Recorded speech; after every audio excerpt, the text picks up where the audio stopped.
ក្រោយពីញ៉ាំអីចង្អាបហើយតែងតែនឹកឃើញឃ្លានផ្អែមហើយបងប្អូនហើយផ្អែមនោះខ្ញុំចង់ណែនាំអ្វីដែលពិសេសមួយគឺបាក់ឌិននំបាក់ឌិននេះ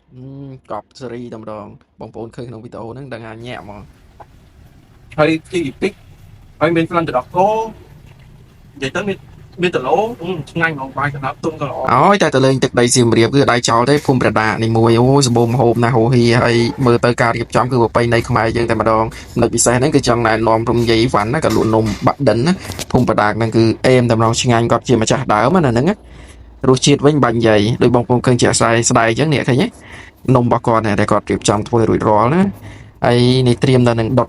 ហើយការដុតរបស់គាត់ហ្នឹងគឺមានបច្ចេកទេសតិចនិចគឺត្រឹមត្រូវរបស់គាត់គឺដូចឃើញជាក់ស្ដែងក្នុងវីដេអូអញ្ចឹងហើយចំណុចពិសេសដែលខ្ញុំទៅញ៉ាំរបស់គាត់ហ្នឹងគឺរសជាតិរបស់គាត់ហ្នឹងគឺអត់ផ្អែមទេរសជាតិល្មមញ៉ាំទៅគឺជាប់ចិត្តហ្មងមានក្លិនមានទឹកដោះគោមានដលងខ្ទិះតិចហើយបាយកណ្ដាប់ឡើងទុនល្អមែនតើហើយឃើញហែកឃើញរសជាតិសម័យឃើញឃ្លានស្រក់ទឹកមាត់មកបងប្អូននេះឃើញហ៎បាយលទ្ធផលសម្រាប់ជាប់ចិត្តតែម្ដងបងប្អូនបើសិនជាបងប្អូនបានទៅដល់នឹងហើយសៀមរាបហើយបានឆ្លៀតទៅលេងភូមិបដាទេគឺស្ដាយតែម្ដងបងប្អូនដូចនំដិននេះណាមកប្រអប់តែ10000ទេហើយរសជាតិវាមិនបាញ់និយាយញាក់សាច់តែម្ដងហើយបើចំណាយពេលទៅគឺអត់ស្កកម្ដងទេដឹងតែអេមមកសម្បូររបស់ញ៉ាំតែបងប្អូនអើយនៅហ្នឹងសម្បូរមែនសួរបងប្អូនឥឡូវនេះខ្ញុំមកដល់សៀមរាបនៅភូមិបដាហ្មងឥឡូវខ្ញុំមកទិញខ្ញុំបាក់ដិនពីចាស់ដើមហ្មងគឺនិយាយបានខ្ញុំបាក់ដិននិយាយទៅតំណខ្លាំងជាងបងប្អូនហើយមើលអត់ទៅ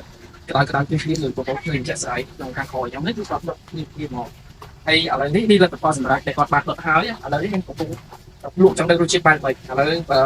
កុំឲ្យខាតពេលយូរឥឡូវខ្ញុំលក់តហ្មងបងខ្លាំង